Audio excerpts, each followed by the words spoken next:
अनोखी साइकिल की रेस, एक प्रेरक कहानी।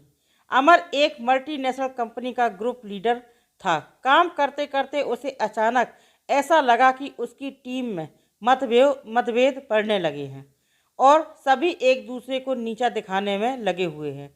इससे निपटने के लिए उसने एक तरकीब सोची। उसने एक मीटिंग बुलाई और टीम के सदस्यों से कहा, रविवार को आप सभी के लिए एक साइकिल रेस का आयोजन किया जा रहा है। कृपया सब लोग सुबह 7 बजे अशोक नगर चौराहे पर इकट्ठा हो जाइएगा। तय समय पर सभी अपनी अपनी साइकिलों पर इकट्ठा हो गए। अमर ने एक एक करके सभी को अपने पास बुलाया और उन्हें उनका लक्ष्य बताकर प्रारंभिक लाइन पर तैयार रहने को कहा। कुछ ही देर में पूरी टीम रेस के लिए तैयार थी। सभी काफ़ी उत्साहित थे और रूटीन से कुछ अलग करने के लिए अमर को थैंक्स कर रहे थे।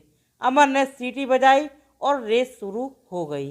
बॉस को आकर्षित करने के लिए हर कोई किसी भी कीमत पर रेस जीतना चाहता था।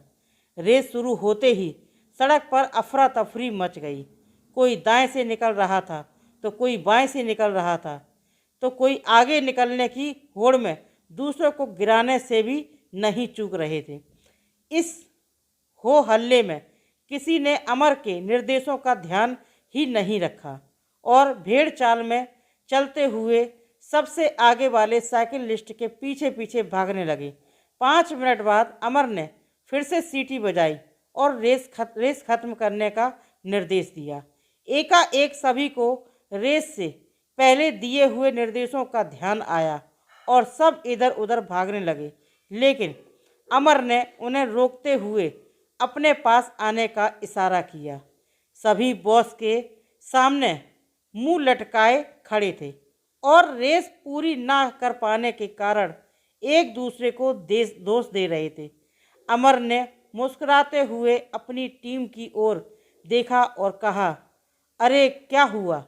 इस टीम में तो एक से एक चैंपियन थे, पर भला क्यों कोई भी व्यक्ति इस अनोखी साइकिल रेस को पूरा नहीं कर सका?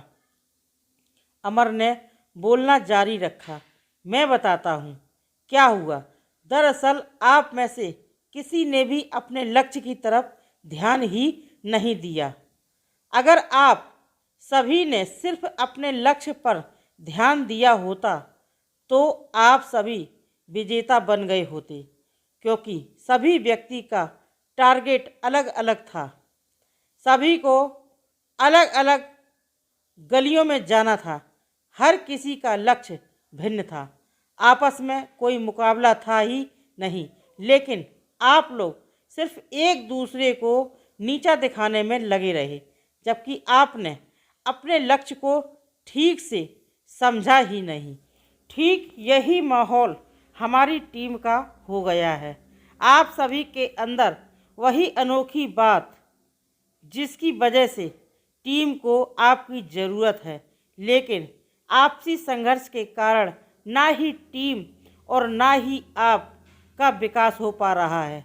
आने वाला आपका कल आपके हाथ में है।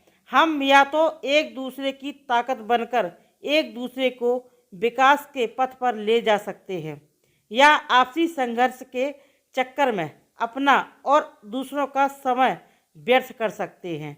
मेरी आप सबसे यही प्रार्थना है कि एक अकेले की तरह नहीं बल्कि एक संगठन की तरह काम करिए। याद रखिए, अकेला खिलाड़ी बनने से कहीं ज़्यादा ज़रूरी एक टीम का खिलाड़ी बनना।